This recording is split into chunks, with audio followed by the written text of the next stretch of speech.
Yes, sir. भएको छ sir. Okay.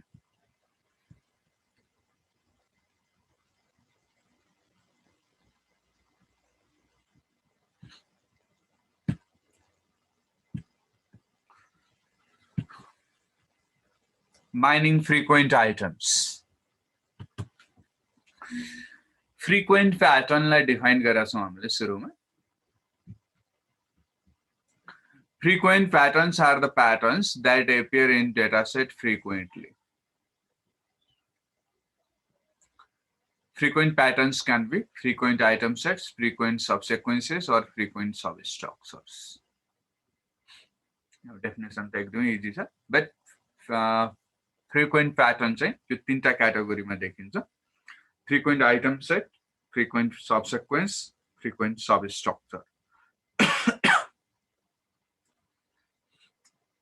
For example, a set of items such as milk and bread that appear frequently together in a transaction data set is a frequent item set. These are the item sets that appear frequently together in transactions. एउटै ट्रान्ज्याक्सनमा देखिनु पर्यो तिनीहरु. एउटै ट्रान्ज्याक्सनमा जुन आइटमहरु frequently आइराख्छन् हैन त्यो आइटमहरु चाहिँ frequent item set हो. एउटा ट्रान्ज्याक्सनमा फेरि अर्को ट्रान्ज्याक्सनमा फेरि अर्को ट्रान्ज्याक्सनमा पनि फ्रिक्वेन्टली एपियर भइराख्छ भने these are frequent item sets. A subsequence such as buying first a PC, then digital camera, and then memory card, if it occurs frequently in a shopping history database, is a frequent sequential pattern or frequent subsequence.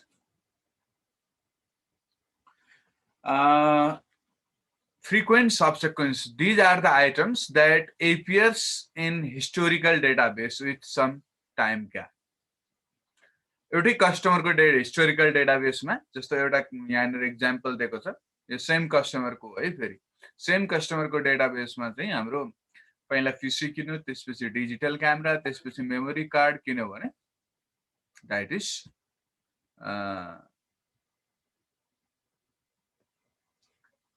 that is frequent sequential pattern or frequent subsequence भन्छौं यस्तोलाई चाहिँ. यहाँ चाहिँ एउटै ट्रान्ज्याक्सनमा appear हुँदैन, transaction चाहिँ different हुन्छ but for the same customer.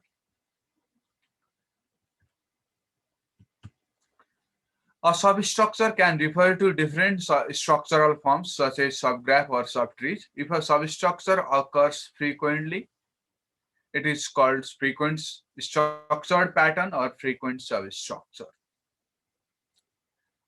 Just subgraph, same subgraph or same subtree repeatedly appear हुन थाल्यो भने that is frequent substructure.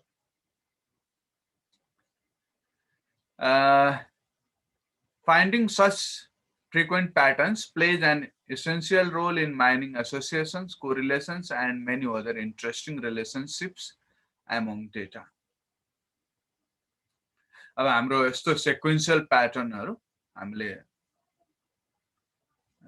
mine गर्यौं भने definitely it helps us to find association between items, correlations between items, etc.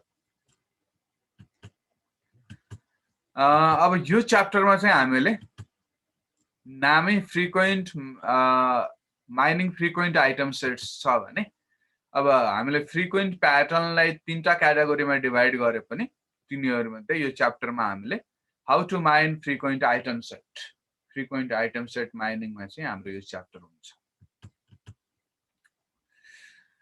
Market basket analysis. This is an application of mining frequent item set. Mining frequent item set को एउटा application हो यो भने चाहिँ market basket analysis चाहिँ. यसको अलिकति कुरा चाहिँ हाम्रो युनिट 2 आई थिंक 2 नै हो जस्तो लाग्छ. त्यसमा चाहिँ एप्लिकेशन्स अफ डेटा माइनिङ मा हामीले पढाएको छौं. एउटा एप्लिकेसन चाहिँ हाम्रो मार्केट बास्केट एनालिसिस पनि लेखेको थियौं. Frequent item set mining leads to the discovery of associations and correlations among items in large transactional or relational data sets. A typical example of frequent item set mining is market basket analysis. This process analyzes customer buying habits by finding associations between the different items that customers place in their shopping baskets. Shopping basket मा भएको आइटमहरुलाई analyse गर्दै हैन त्यहाँबाट चाहिँ कस्टमरको purchasing habit buying habit र association between different items identify गर्नको लागि हामीले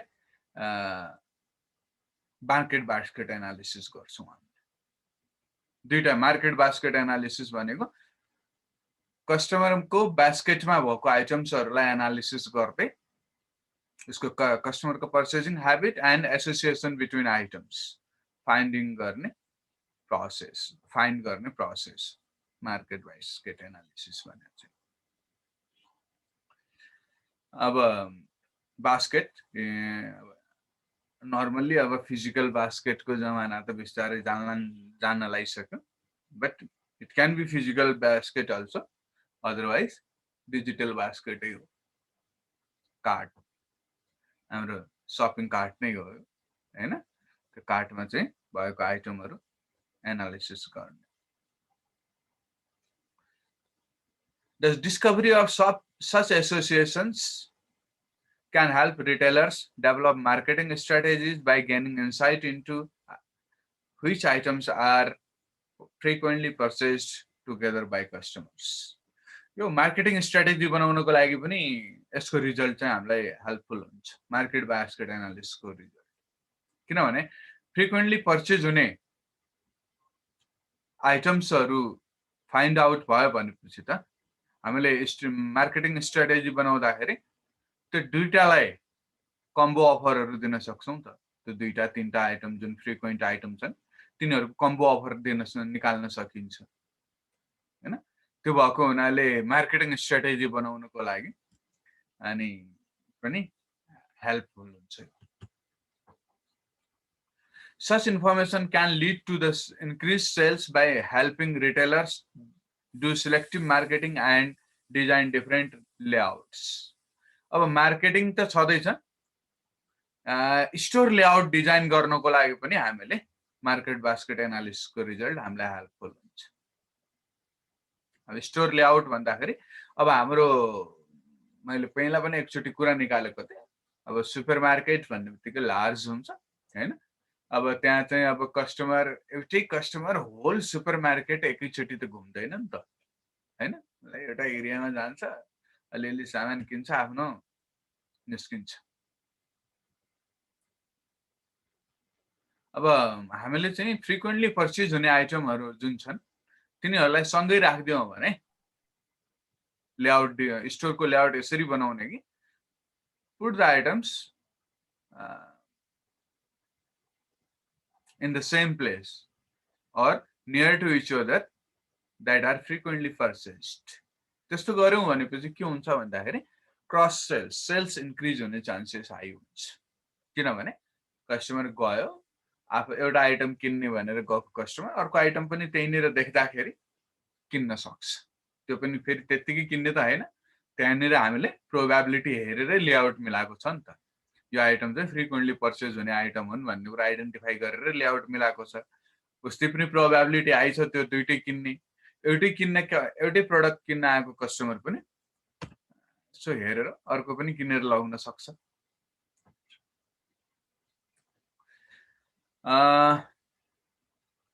Market basket analysis can also help retailers plan which items to put on sales at reduced prices.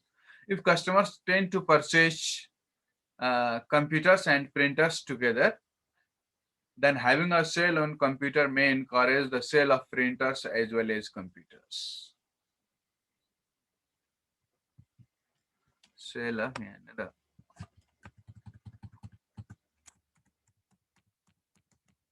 computers as well as printers. लेख्दा राम्रो यहाँ printer र चाहिँ हाम्रो कम्प्युटर चाहिँ फ्रिक्वेन्टली पर्चेस्ड आइटम हो भने यसमा चाहिँ हाम्रो सेल राख्दाखेरि एउटा कम्प्युटरको सेल छ भने प्रिन्टरको पनि सेल सँगै राख्दा हुन्छ. These are the items that are frequently purchased. सेल्सहरु कुनै पनि आइटम सेल्समा राख्नु छ भने सेल्स कुन कुन आइटमलाई सँगै राख्ने भन्ने डिसिजन गर्नको लागि पनि मार्केट बास्केट एनालिसिस हेल्प हुन्छ. Now association rules. Let's define association rules. हामीले यो च्याप्टरमा पढ्ने भनेको एसोसिएसन माइनिङ हो हैन. एसोसिएसन माइनिङ भन्दाखेरि एसोसिएसन रुल माइनिङ पनि भनिन्छ हैन त्यसलाई. अब एसोसिएसन रुल माइनिङ गर्दाखेरि चाहिँ हामीले सबभन्दा पहिला त एसोसिएसन रुललाई राम्ररी अन्डरस्ट्यान्ड गर्नु पर्यो. Simple very. Association rules are if-then statements, if-then rules that help uncover relationships between seemingly unrelated data in a relational database or other information repository. These are simply if-then rules that defines relationship between two items, two or more than two items in the database. An example of association rule would be if a customer buys dozen X, then he or she is 80% likely to purchase milk.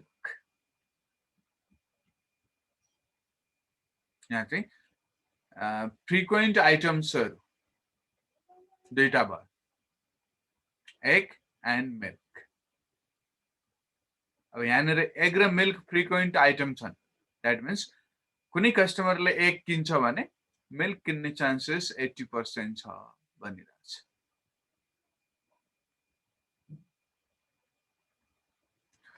An association rule has two parts, antecedent if part and consequent then part.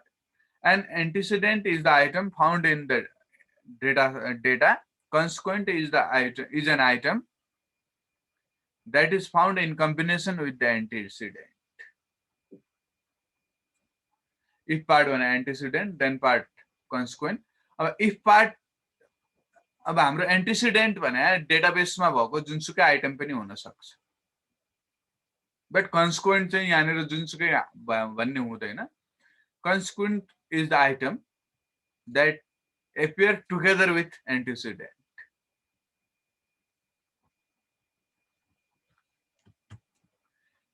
Let's define the association rules mathematically. Let I1, I2 up to In be a set of items. D, T1, T2 up to Tm be a set of transactions or database. Set of transactions भनेको हाम्रो database.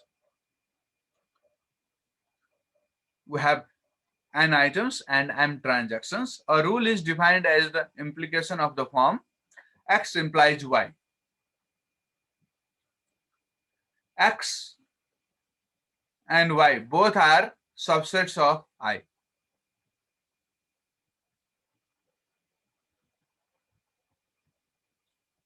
Subsets of I, that means your item haruko subset. अब normally X and Y are single items, but not necessary. Sometimes X can be a set of items and Y also can be a set of items. Therefore, subset of I one. These X and Y are not only items. These are subset of these items. But X intersection Y must be phi. There should be no common items between X and Y. X र Y चाहिँ disjoint subset हुनु पर्यो. यदि set नै रहेछ भने पनि subset नै रहेछ भने पनि disjoint चाहिँ हुनै पर्छ तिनीहरु. X र Y मा कुनै पनि कमन हुनु हुँदैन कुनै पनि आइटम. यसको मिनिङ के हो? X implies Y को meaning. If a customer buys X, then the customer is likely to buy Y. X भन्ने आइटम कुनै कस्टमरले किन्छ भने उसले Y किन्ने चान्सेस हाई छ भनिरा हो यो rule. An example rule for the supermarket could be butter, bread implies milk. Meaning that if a customer purchases butter and bread, then he or she is likely to buy milk. यानी इसको मीनिङ छ. X भने butter, bread, Y भने milk भयो हैन.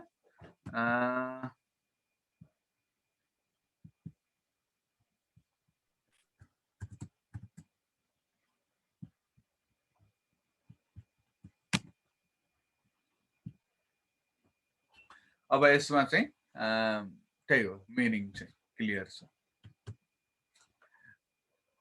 Association rule. Mining is the method of discovering frequent patterns in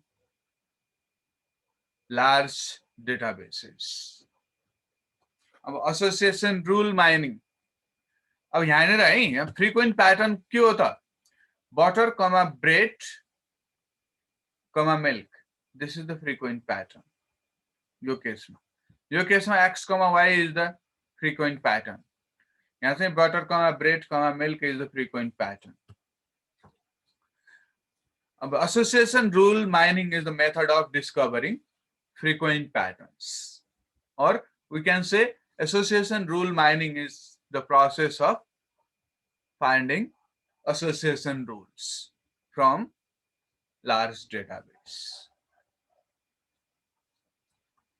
It is intended to identify strong rules discovered in databases using different measures of interestingness.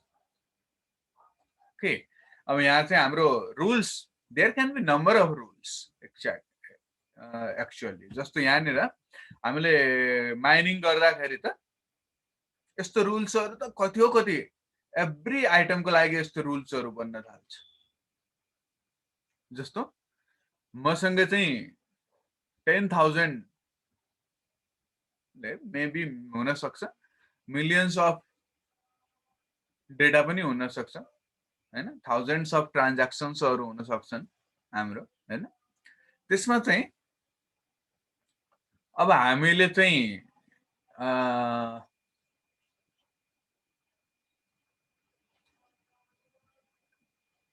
त्यो कुनै ए र be भन्ने product खासै frequent item चाहिँ हैन, frequent item set चाहिँ हैन, but त्यो थाउजन्ड्स अफ ट्रान्ज्याक्सन्समा हैन ए र बी एकचोटी सँगै आइदिएको हुन सक्छ क्या. एकचोटी मात्रै, एकचोटी दुईचोटी, दुई चार चोटी हैन सँगै आइरा हुन सक्छ. दुई चार चोटी मात्रै सँगै आयो भन्दैमा फ्रिक्वेन्ट आइटम भनिहाल्नु पर्छ भन्ने त हैन. बट माइनिङ गर्दाखेरि त फ्रिक्वेन्टली आएको त देखाउँछ त्यसले पनि हैन. ए र बी पनि सँगै आयो, फ्रिक्वेन्ट आइटम हो त भन्छ. त्यसैले स्ट्रङ रुल्स भनेको रिजन त्यही हो. In such case, A implies B. Rule त हो नि, हुँदै हैन भन्न मिल्दैन त्यसलाई. रुल त हो बट विक रुल. किनभने ए र बी फ्रिक्वेन्टली एपियर त भएको छ बट एकदमै रेयरली फ्रिक्वेन्टली एपियर भइरहेछ हैन. Such rules are weak rules, but our target is to identify strong rules, not weak rules. त्यसको लागि चाहिँ हामीले डिफरेन्ट मेजर्स अफ इन्ट्रेस्टिङनेस युज गर्छौं. त्यो इन्ट्रेस्टिङनेस मेजर गर्ने रुल्सहरु युज गर्दैन. कुन रुल चाहिँ स्ट्रङ हो, कुन रुल चाहिँ विक हो आइडेन्टिफाई गर्छौं अनि स्ट्रङ रुल्सहरु राख्ने, विक रुल्सहरु डिस्कार्ड गर्दिने गर्छौं. Some applications of association rule mining are market basket analysis, cross marketing हैन. मार्केट बास्केट एनालिसिस त भर्खर हामीले पढ्यौं. क्रस मार्केटिङ भन्दाखेरि प्रोडक्ट ए मार्केटिङ गर्दाखेरि सँगसँगै प्रोडक्ट बी को पनि मार्केटिङ गर्ने के. टार्गेट चाहिँ फेरि ए को मार्केटिङ गर्ने हो, तर ए र B frequently frequent item set भएको हुनाले सँगसँगै बी लाई पनि मार्केटिङ गरिहाल्ने त्यस्तो स्ट्र्याटेजीलाई क्रस मार्केटिङ भनिन्छ। क्याटालग डिजाइन हैन, अब क्याटालग डिजाइनमा पनि हाम्रो गर्दाखेरि फ्रिक्वेन्ट आइटम सेटहरुको बेसिसमा गर्यौं भने अझ राम्रो। Besides this clustering and classification एल्गोरिदमहरुमा पनि कहिलेकाहीँ क्लस्टरिङ क्लासिफिकेसन गर्नुभन्दा पहिला एसोसिएसन रुल माइनिङ गर्नुपर्ने हुन्छ।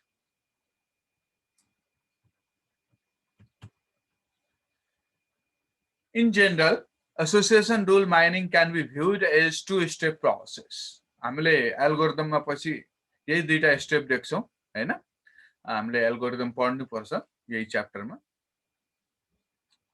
Find all frequent item sets.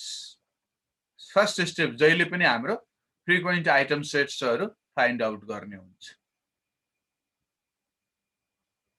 By definition, each of these item sets will occur at least as frequently as a predetermined minimum support count or minimum support only भन्दा पनि हुन्छ।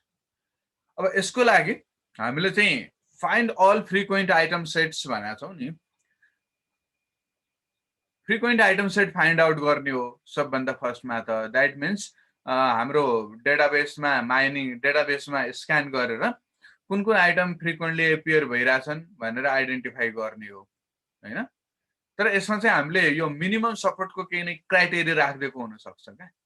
Minimum support count और minimum सपोर्टको हामीले criteria राख्दा हुन्छ। अनि त्यो minimum suppose मैले मिनिमम सपोर्ट काउन्ट 10 राख्दिए भने अब जुन चाहिँ फ्रिक्वेन्टली 10 टाइम्स भन्दा बढी फ्रिक्वेन्टली एपियर भएको छ भने त्यसलाई हामीले फ्रिक्वेन्ट आइटम सेट मान्छौं। अनि फ्रिक्वेन्टली एपियर भइराछ बट त्यसको काउन्ट चाहिँ 10 भन्दा बिलो छ भने हामीले त्यसलाई त्यो फ्रिक्वेन्ट आइटम सेटलाई चाहिँ डिस्कार्ड गरिदिन्छौं।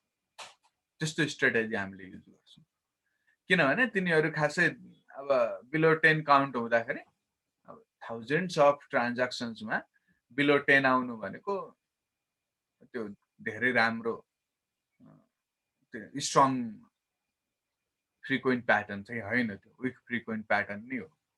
त्यो भएको हुनाले हामीले मिनिमम सपोर्टको कन्सेप्ट युज गरेर अनि मिनिमम सपोर्ट यो भन्दा बिलोलाई चाहिँ डिस्कार्ड गर्ने र यो भन्दा अबभ चाहिँ राख्ने भन्ने स्ट्र्याटेजी लगाउन सक्छौं। Once frequent item sets are identified, next step is to generate strong association rules from the frequent item sets. Frequent item setहरुबाट फेरि रुल्सहरु फाइन्ड आउट गर्ने हो। सेकेन्ड स्टेप भनेको रुल्सहरु माइनिङ गर्ने हो। त्यसपछि अब यसमा चाहिँ हामीले रुल्स त कति रुल बन्न थाल्छ। म पछि एक्जाम्पलमा देखाइहाल्छु एल्गोरिदमको यति धेरै पोसिबल रुल्सहरु हुन्छन् कि भनेर साध्य हुँदैन। But we do not keep every rule. हामीले यहाँ पनि मिनिमम सपोर्ट एन्ड मिनिमम कन्फिडेन्सको क्राइटेरिया लगाएर केही न केही थ्रेशोल्ड डिफाइन गरिदिएको हुन्छ। जुन रुलले चाहिँ त्यो मिनिमम सपोर्ट र मिनिमम कन्फिडेन्सको थ्रेशोल्डलाई क्रस गर्छ, स्याटिस्फाई गर्छ, त्यो रुल चाहिँ राख्ने। जुन रुलले त्यो दुईटा क्राइटेरिया स्याटिस्फाई गर्दैन त्यो रुल चाहिँ डिस्कार्ड गर्ने गर्छौं। अब एसोसिएसन रुल माइनिङ गर्दाखेरि जहिले पनि जुनसुकै एल्गोरिदममा पनि हुने यही दुईटा स्टेप। अब यो दुईटा स्टेप कसरी गर्ने भन्ने कुरा चाहिँ डिफरेन्ट पर्ने हो एल्गोरिदममा। Now before moving to the algorithm, त्यो मिनिमम कन्फिडेन्स भन्नाले के बुझिन्छ सर? म त्यही आउँछ अब हैन। अब यो नेक्स्ट च्याप्टरमा त्यही पढ्ने हो हामीले। यो नेक्स्ट यसमा यही पढ्ने हो अब हैन। Before moving to the algorithm, we have to understand the concept of support and confidence. Support र confidence को concept like clearly बुझ्नु पर्यो। With example, मैले राखिदिएको छु support र confidence दुईटैको।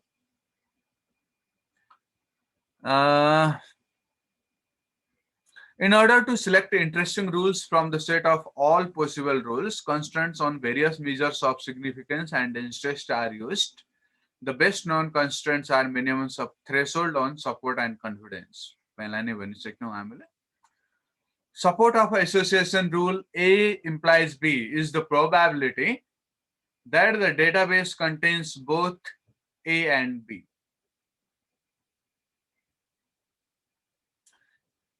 That is, mathematically भन्दाखेरि support of A implies B is equal to probability of A union B. A र B भन्ने दुईटै आइटम डेटाबेसमा आउने प्रोबेबिलिटी कति छ? A र B दुईटै आइटम को प्रोबेबिलिटी डेटाबेसमा कति छ? That is support. Very simple.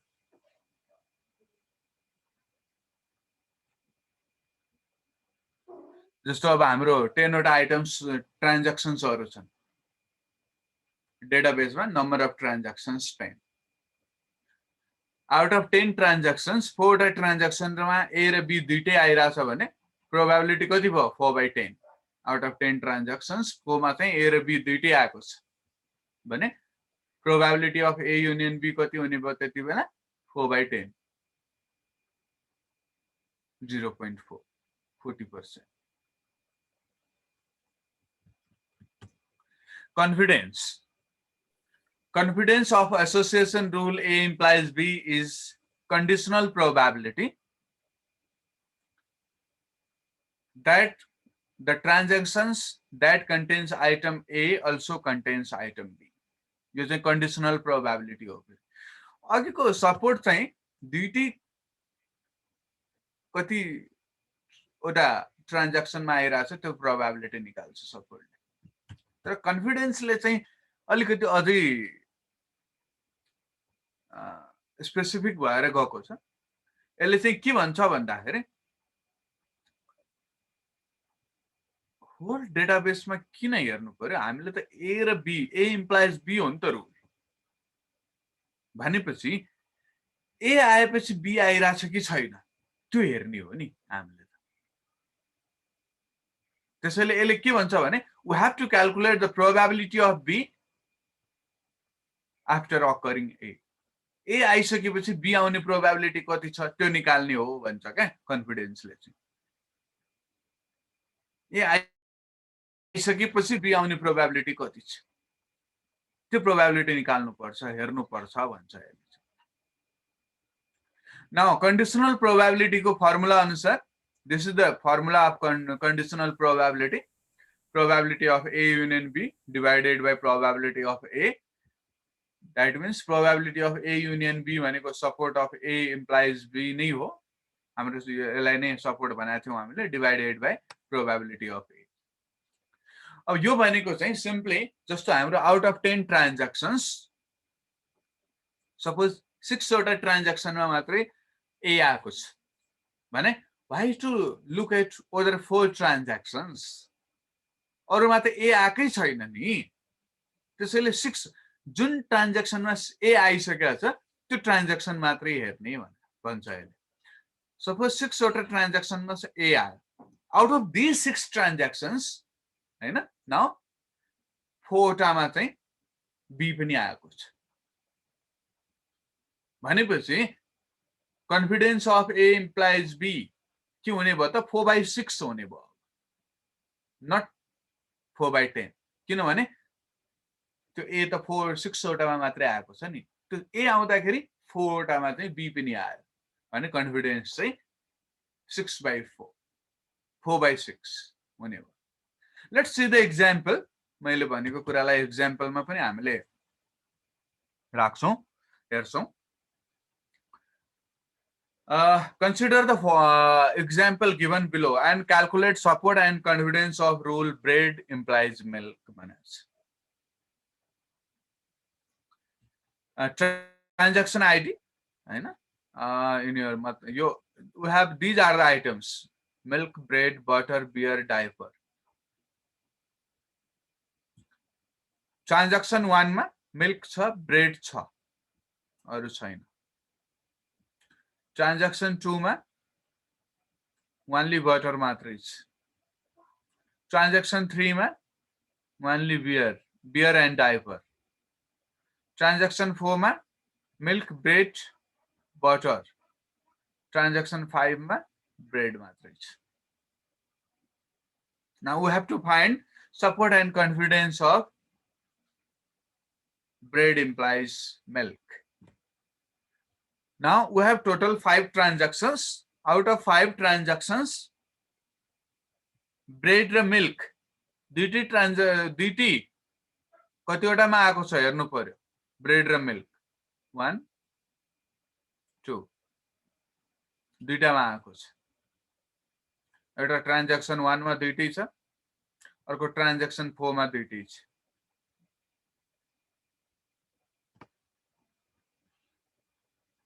भनेपछि out of 5 transactions, two transactions have bread, milk, both bread and milk. Therefore, support of bread implies milk is 2/5. Probability of bread union milk, that is 2/5, that is 0.4, that is 40%. Now, confidence of bread implies milk. अब यो यसलाई चाहिँ म चाहिँ directly लेख्न सजिलो लाग्छ मलाई चाहिँ, हैन? फर्मुलाबाटै लेखे पनि हुन्छ, डाइरेक्टली लेख्ने हो भने पनि हुन्छ, है? फर्स्ट अफ अल डाइरेक्टली लेख्नको लागि how many transactions have bread? त्यो निकाय हेर्नु पर्यो पहिला। We have 3 transactions. 3 transactions contains bread. Transaction 1, transaction 4, transaction 5. 3 transactions मा चाहिँ bread छ। Out of these 3 transactions, 2 transactions have milk also.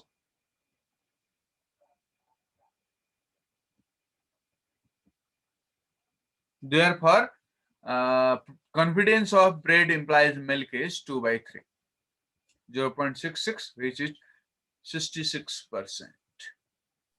Excuse me, sir. हजुर, यो कन्फिडेन्समा यो 2 चाहिँ मिल्कको मात्र ट्रान्ज्याक्सन हो कि ब्रेड सँगै मिल्क आएको ट्रान्ज्याक्सन 2 हो कि? हैन, ब्रेड र मिल्क दुईटै आएको। ब्रेड आइसक्यो। पहिला त मैले सुरुमा त ब्रेड मात्रै आएको कति छ हेरिरहेको छु। ब्रेड मात्रै आएको कति छ? 3टा छ नि, हैन? हजुर, हैन? अनि त्यो 3टा मध्ये अब अरु हेर्ने हैन, यो 3टा मात्रै हेर्ने हो। यो 3टामा त ब्रेड त आइ नै सक्यो नि, हैन र? ब्रेड आइसक्यो भनेपछि यो 3टा मध्ये अरु दुईटामा चाहिँ मिल्क पनि छ भनेपछि दुईटै नै हुने भयो नि, किनभने मैले ब्रेड आएको मात्रै हेरिरहेको छु अब त, हैन? भनेपछि मिल्क र ब्रेड सँगै मिल्क आएको हेर्ने हैन? हो।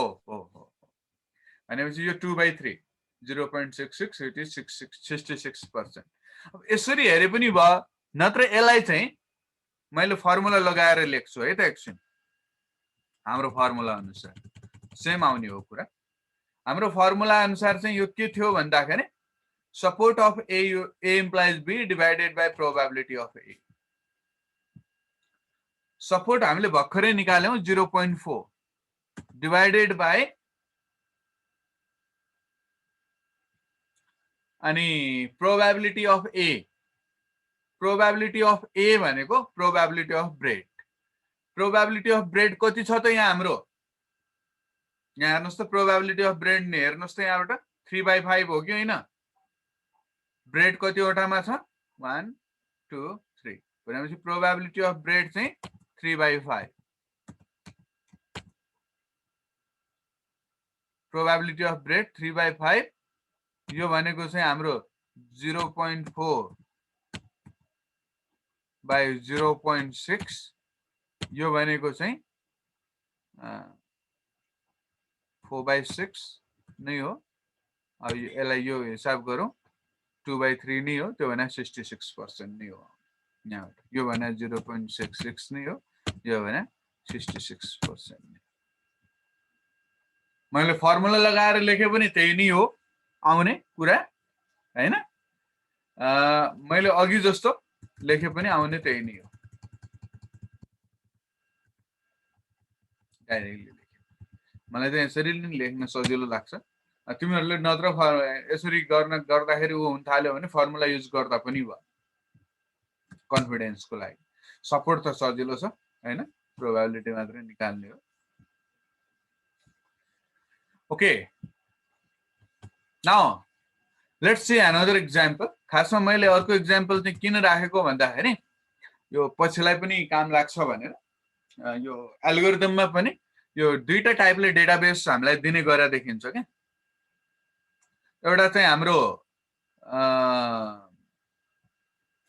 यो तरिकाले डेटाबेस दिइराखेको देखिन्छ अर्को चाहिँ यो तरिकाले डेटाबेस दिएको पनि देखिन्छ त्यसैले जुनसुकै तरिकाले डेटाबेस दिए पनि कन्फ्युजन नहोस् भनेर मैले दुईटा एक्जाम्पल राखेको हो यहाँनिर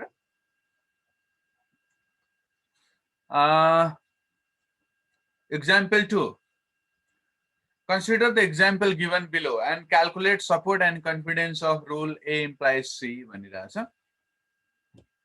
we have 4 transactions transaction A contains ABC 2 contains AC 3 contains AD 4 contains BEF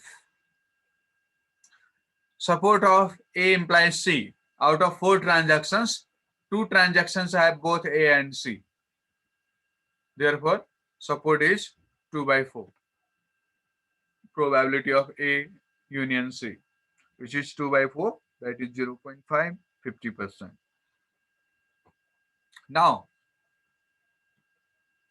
confidence of A implies C. Confidence of A implies C.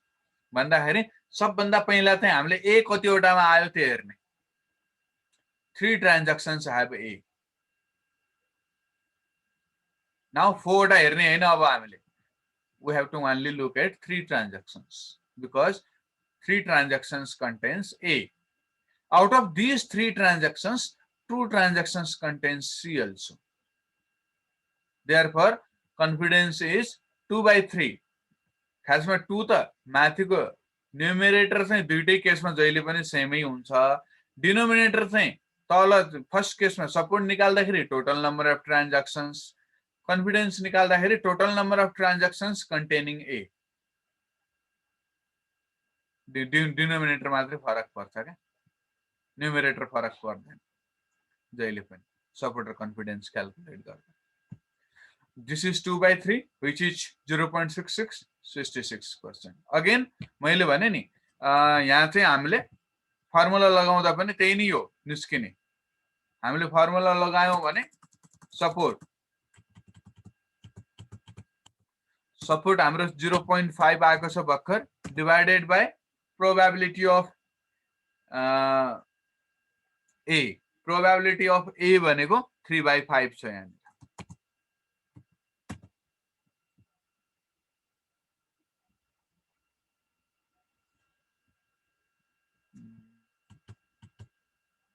probability of A 3/4 छ 3/5 हैन 3/4 छ total number of transactions यो भनेको हाम्रो 0.5 divided by 0.75 3 divided by 4 भनेको 0.75 this equal to यसलाई चाहिँ हामीले क्याल्कुलेट गर्ने हो भने त्यही नै आउँछ यो भने 50/75 अनि 50/75 भनेपछि कट गर्दाखेरि आउने त्यही नै हो 2/3 नै हो यहाँ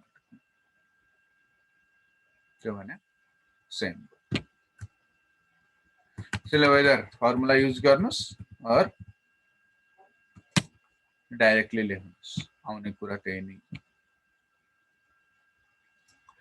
Okay, these are the examples that shows how to calculate support and confidence.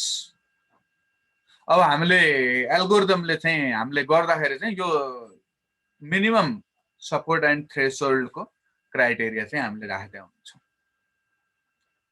Support यति भन्दा बिलो हुनु भएन मिनिमम यति भन्दा बिलो हुनु भएन भन्ने त्यो चाहिँ अब विक रुल्सहरु नाओस् भनेर त्यस्तो क्राइटेरिया राख्ने गर्छौं नत्र त नम्बर अफ रुल्सहरु यति धेरै आउन थाल्छन् कि मैले भने नि थाउजन्ड्स अफ ट्रान्ज्याक्सन्समा दुईटा ट्रान्ज्याक्सनमा मात्रै पनि ए र बी सँगै आयो भने त्यो रुल बनिहाल्छ नत्र त्यसैले त्यस्तो रुल्सहरू नहोस् भनेर मिनिमम सपोर्ट एन्ड कन्फिडेन्सको क्राइटेरिया राख्ने गरिन्छ। सर यो क्याल्कुलेट गरेको एकचोटि फेरि भनिदिनु न। हजुर क्याल्कुलेट गरेको एकचोटि फेरि भनिदिनु न। क्याल्कुलेट गरेको दुईटै सपोर्ट र कन्फिडेन्स दुईटैलाई? हजुर सर। ल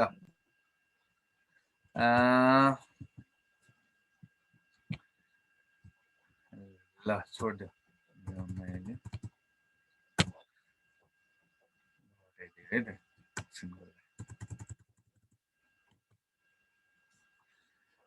support of A implies C भनेको दुईटै ए र सी दुईटै आउने प्रोबेबिलिटी निकाल्ने हो क्या हामीले। ट्रान्ज्याक्सन हाम्रो डेटाबेसमा ए र सी दुईटै आउने प्रोबेबिलिटी कति छ त्यो निकाल्ने। टोटलमा 5वटा ट्रान्ज्याक्सन 4वटा ट्रान्ज्याक्सन छन्। 4वटा ट्रान्ज्याक्सनमा ए र सी दुईटै आएको, 2वटा ट्रान्ज्याक्सनमा मात्रै छ दुईटै आएको है। त्यो भएको हुनाले प्रोबेबिलिटी कति भयो त 2/4। टोटलमा 4वटा ट्रान्ज्याक्सन्स अनि त्यो मध्ये 2वटा ट्रान्ज्याक्सनमा चाहिँ ए र सी दुईटै आइरहेछ।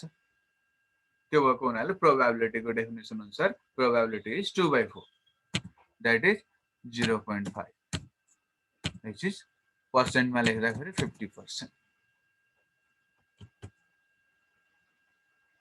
अब कन्फिडेन्स निकाल्दाखेरि चाहिँ मैले अघि चाहिँ टोटलवटा ट्रान्ज्याक्सन्स मध्ये मैले हेरिरहेको थिएँ सपोर्ट निकाल्दाखेरि। अब कन्फिडेन्स निकाल्दाखेरि टोटल ट्रान्ज्याक्सन्समा हेर्ने होइन हामीले। How many transactions have A, यो अगाडिपट्टिको A how many transactions have A त्यो हेर्ने। 3 ट्रान्ज्याक्सन्स हेभ ए भनेपछि अब 4वटा ट्रान्ज्याक्सन हेर्ने होइन हामीले, 3वटा ट्रान्ज्याक्सन मात्रै हेर्ने। Out of this 3 transactions 2 transactions have C also. Therefore, confidence is 2/3. मैले भने नि न्यूमरेटर सेम हुन्छ, डिनोमिनेटर मात्रै डिफरेन्ट हुन्छ। डिनोमिनेटर चाहिँ टोटल नम्बर अफ ट्रान्ज्याक्सन्स हुन्छ सपोर्ट निकाल्दाखेरि, कन्फिडेन्स निकाल्दाखेरि total number of transactions containing A हुन्छ 2/3। दिस इक्वल टु 2/3 भनेको अब हामीले 0.66 हुन्छ, यसलाई पर्सेन्टमा लेख्दाखेरि 66%। सर कसरी 2/3 अरे बुझिन त? अझै बुझेनौ? ल दुईटा ए हेर्ने के भन्छ ए हेर्ने भन्नु भएन, अनि ए जतिमा छ त्यसरी सी भएको हो। ए कतिवटामा छ हेर त, यहाँ तीनटामा छ हैन ए, हो कि हैन? भनेपछि हाम्रो तीनटा मात्रै हेर्ने हो क्या। अब 4वटा जस्तो माथि चाहिँ हामीले 4वटा ट्रान्ज्याक्सन हेरेका थियौँ, अब 4वटा ट्रान्ज्याक्सन हेर्ने हैन, 3वटा ट्रान्ज्याक्सनमा मात्रै। आउट अफ दिस 3 ट्रान्ज्याक्सन्स ए चाहिँ 3 टाइम्स आयो भनेपछि अब ए आउँदाखेरि सी आउने प्रोबेबिलिटी कति छ निकाल्ने हो क्या। यहाँ त हामीले कन्फिडेन्स भनेको डेफिनेसनमा के भनेको थियौँ हामीले, what is the probability of occurring C after occurring A. Conditional probability हो नि त यो त हैन। भनेपछि ए आइसकेपछि सी आउने प्रोबेबिलिटी कति छ त्यो निकाल्नु पर्ने हो नि त हामीले। ए आउने 3 ठाउँमा आइरहेछ, ए आएपछि 2 ठाउँमा चाहिँ यो 2टामा चाहिँ सी पनि छ। सी त 2टामा मात्रै छ, 3टामा छैन हैन। भनेपछि 2/3 त्यो भयो। 3 किन? 2 त ए र सी दुईटै आएको भएर 2 भयो। ए र सी दुईटै आएको 2टा ट्रान्ज्याक्सनमा छ, त्यसैले यो 2 भयो माथि जस्तै। यो 3 4 नभएर 3 किन भयो त भन्दाखेरि ए आएको चाहिँ 3टा ट्रान्ज्याक्सन मात्रै छ क्या, त्यो भएर यो 3 हो, 2/3 हो।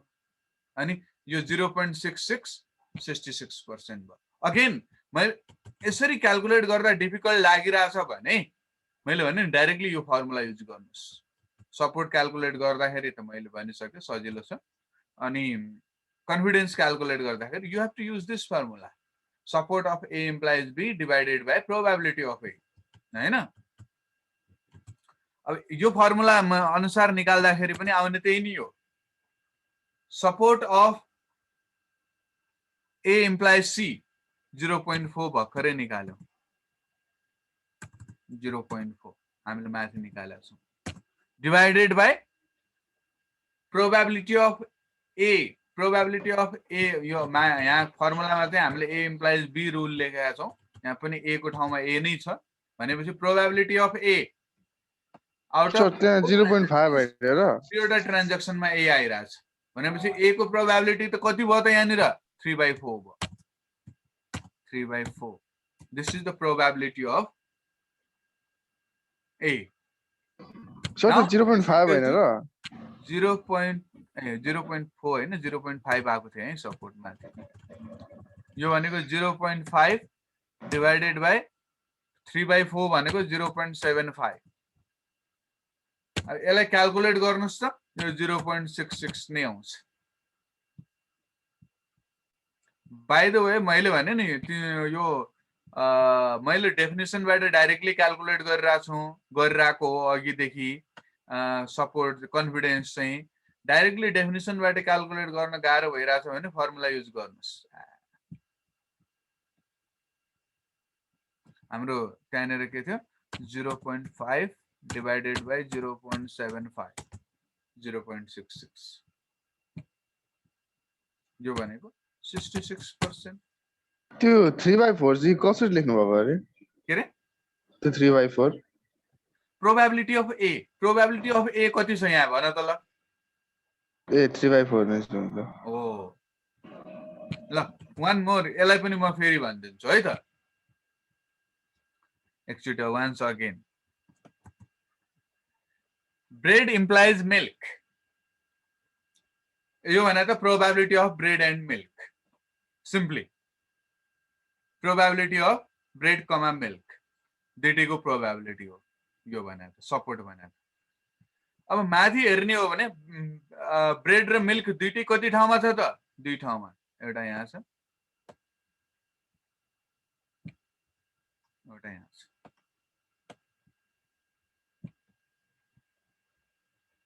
आउट अफ 5 ट्रान्ज्याक्सन्स दुईटा ट्रान्ज्याक्सनमा चाहिँ ब्रेड र मिल्क दुईटै आइरहेछ 2/5 यो भनेको 0.4 यो भनेको पर्सेन्टमा लेख्दाखेरि 40% अब confidence of bread implies milk भन्ने हो भने अब यो म दुईटै तरिकाले निकालेर देखाइदिन्छु यसलाई पनि न्युमेरेटर सेमै हुन्छ 2 नै हुन्छ डिनोमिनेटरमा के लेख्ने भन्ने कुरा हो क्या दुईटै आएको त ब्रेड र मिल्क दुईटै आएको त दुईटामा मात्रै हो यहाँ चाहिँ अब हामीले कन्फिडेन्स निकाल्दाखेरि हाम्रो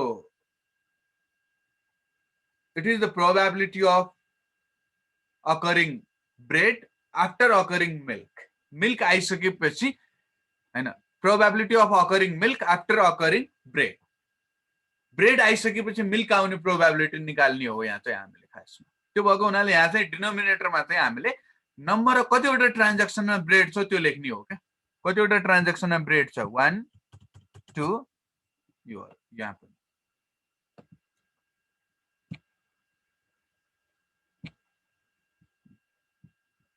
ब्रेड चाहिँ तीनटामा छ त्यसैले 2/3 यो भनेको 0.66 यो भनेको 66% फर्मुलाबाट यसरी लेख्न गाह्रो भइराछ भने मैले भने नि फर्मुला युज गर्नुस् कन्फिडेन्सको लागि चाहिँ सिधै 0.4 फर्मुला अनुसार प्रोबेबिलिटी अफ हाम्रो support of A bread implies milk divided by probability of A भनेको छ फर्मुलाले प्रोबेबिलिटी अफ ए भनेको यहाँनिर प्रोबेबिलिटी अफ ब्रेड कति छ त क्याल्कुलेट हेर्नुस् त माथिबाट 1 2 3 तीनटामा ब्रेड छन् पाँचवटा मध्ये भनेपछि 3/5 प्रोबेबिलिटी अफ ब्रेड यो भनेको हाम्रो कति भयो 0.4 डिवाइडेड बाइ 0.6 यो भनेको अब क्याल्कुलेट गरौँ 0.4 डिवाइडेड बाइ 0.6 0.66 56%.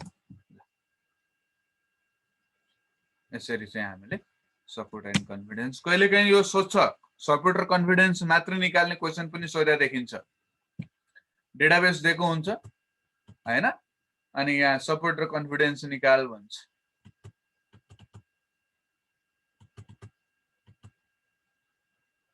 मैले एउटामा फर्मुला वाला एउटामा डाइरेक्टली हालेर राखेर दिन्छु है त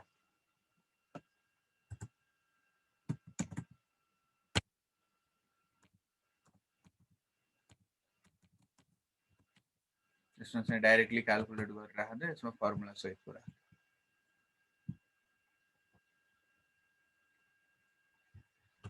ओके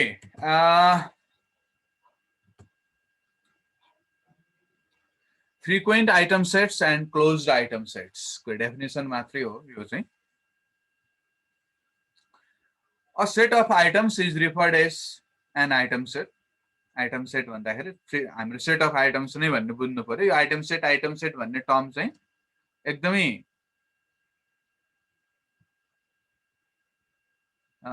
आइराखेको देखिन्छ हैन त्यो भएको हुनाले आइटम सेट भनेको सेट अफ आइटम्स नै हो an item set that contains k items is called k item set अब हाम्रो यो एल्गोरिदम पढ्दाखेरि आउने टर्म्सहरु हुन् है यिनीहरु k item set भनेको this is the set of items containing k items for example computer antivirus is 2 item set दुईटा item मात्रै छन् नि त्यो भएर 2 item set milk bread cheese is 3 item set तीनटा आइटम छन् नि त त्यो भएर 3 item set 2 item set 3 item set 1 item set भनिराख्छौं अब हामी एल्गोरिदममा त्यो भएको हुनाले तिनीहरु भने के भन्ने कुरा डिफाइन गर्दैको हो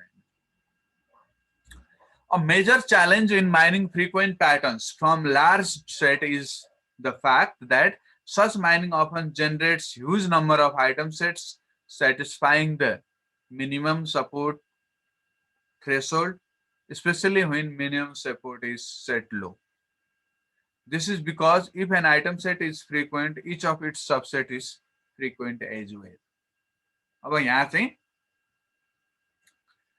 यो frequent item set mining गर्दाखेरिको challenge नै यही हो क्या सबभन्दा हाम्रो लार्ज नम्बर अफ आइटम सेटले हाम्रो satisfy गर्न थाल्छ यो मिनिमम सपोर्टको क्राइटेरिया त्यसैले मिनिमम सपोर्ट हामीले धेरै तल राख्यौं भने number of frequent item sets धेरै नै हुन थाल्छ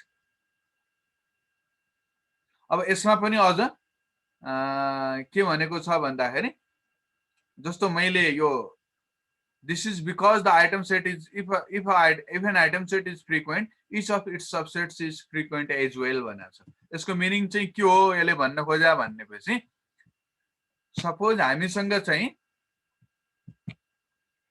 एउटा मैले एज्युम गरे ए बी सी भन्ने एउटा फ्रिक्वेन्ट आइटम सेट छ अरे suppose this is the frequent item set हैन एज्युम गरे मैले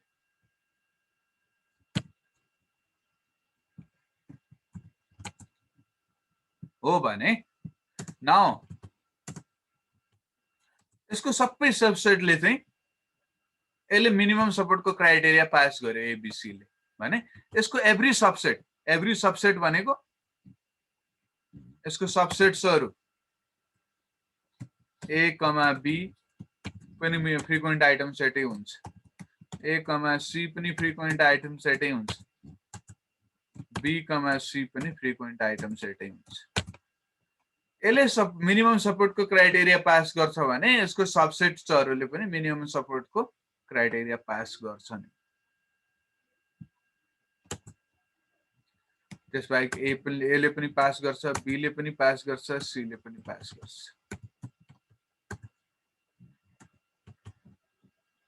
एबीसी ले पास गर्छ भने यो तीनटाले पनि पास गर्छ यो यिनीहरुले पनि पास गर्छ त्यसैले number of frequent item sets एकदमै लार्ज हुन्छ अब एउटा मात्रैको त खासमा हाम्रो त्यति मिनिङ हुँदैन एटलिस्ट यति त हुने भयो हैन त्यो भएको हुनाले number of frequent item sets एकदमै धेरै हुन थाल्छ यो च्यालेन्ज नै हो हाम्रो फ्रिक्वेन्ट आइटम सेट माइनिङ गर्दाखेरि यो नम्बर अफ फ्रिक्वेन्ट आइटम सेट्सहरु धेरै भयो भने त्यसले च्यालेन्ज क्रिएट गर्छ To overcome this difficulty, the concept of closed frequent item set is introduced. An item set X is closed in data set S if there exists no proper superset Y such that Y has the same support count as X in S. अब यहाँ चाहिँ के भनेको छ भनेपछि जस्तो simple अब मैले अघिकै उसलाई पनि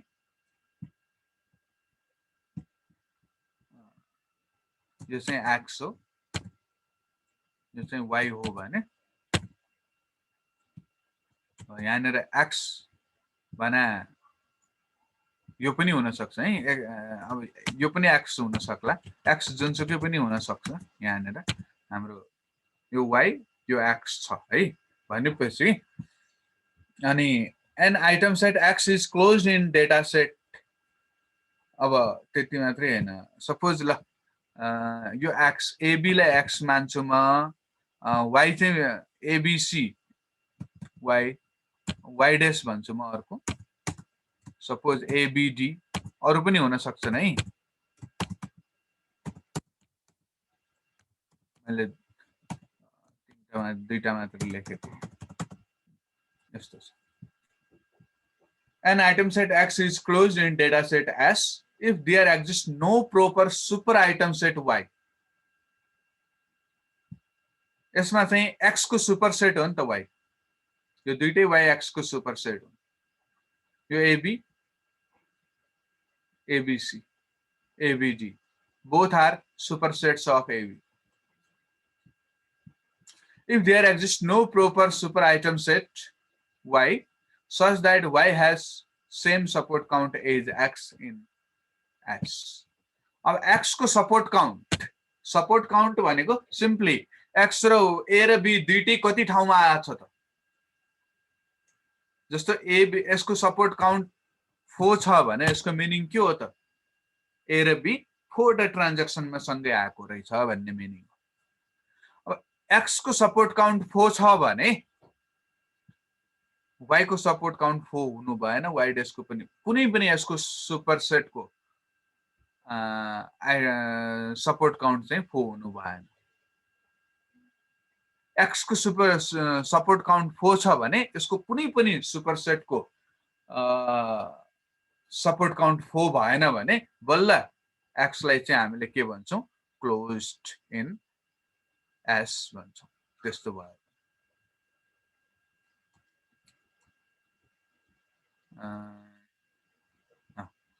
for example let X A, B is a frequent item set with support count 4 and Y A, B, C is a frequent item set with support count 3. Here X is closed item set. अब AB को चाहिँ 4 छ ABC को चाहिँ ABC ABD अरु पनि हुन सक्लान् यहाँ मैले एउटा एक्जाम्पल राखेको छु ABC को चाहिँ 3 छ भने X चाहिँ क्लोज्ड भयो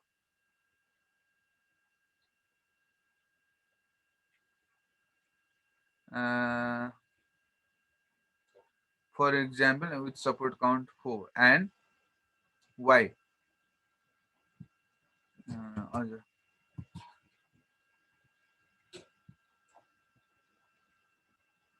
ठिकै छ ल an item set X is closed frequent item set in S if X is both closed and अब यसको पनि Y को पनि यहाँ support count 4 भइदिया भए के हुन्थ्यो यो चाहिँ क्लोज्ड हुन्थेन है त्यति बेला X an item set X is closed frequent item set in S if X is both closed and frequent in S a closed frequent item set भनेको क्लोज्ड पनि हुनु पर्यो फ्रिक्वेन्ट पनि हुनु पर्यो दुईटै भयो भने बल्ल क्लोज्ड फ्रिक्वेन्ट आइटम सेट भन्छ त्यस्तोलाई चाहिँ this is the just definition now अब हाम्रो एल्गोरिदम सुरु हुन्छ a priori algorithm.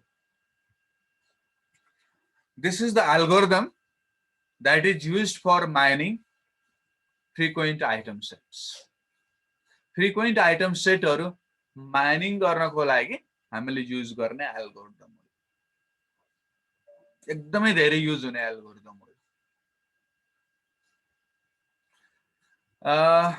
I think अब यो होल क्लास चाहिन्छ प्रायोरी एल्गोरिदम पढ्नको लागि। अब आज पढ्यौं भने पनि अलिकति मात्रै जाने हो, फेरि आदि अर्को दिन पढ्न भोलि पढ्नु पर्छ। I think better is to start tomorrow and finish tomorrow this algorithm. भोलि एउटा 1 घण्टा सवा घण्टा जति भयो भने न्युमेरिकल सहित गर्नुपर्छ हामीले, कन्सेप्ट मात्रै पढ्ने हैन। अब न्युमेरिकल सहित अब हाम्रो मिनिमम सपोर्ट एन्ड थ्रेशोल्ड को भ्यालु, सपोर्ट एन्ड कन्फिडेन्स को भ्यालु युज गर्दै हामीले पहिला फ्रिक्वेन्ट आइटम सेट्सहरु निकाल्ने, त्यसपछि रुल्सहरु माइनिङ गर्ने। त्यो दुईटै काम गर्नुपर्छ। कसरी हुन्छ रुल माइनिङ भन्ने कुरा यहाँ देखिन्छ हैन। मैले भने नि अब आज जस्ट स्टार्ट गर्ने मात्रै हुन्छ, त्यो भएको हुनाले मैले आज स्टार्ट गर्दिन यसलाई। भोलि चाहिँ म यो स्टार्ट गरेर यो अप्रायोरी एल्गोरिदम भोलि पढिसक्छौं होला। ओके ल, आजलाई चाहिँ मैले यहीँनिर क्लोज गर्दै। Tomorrow we will study apriori algorithm. ल आजलाई चाहिँ अनि केही छ कसैको?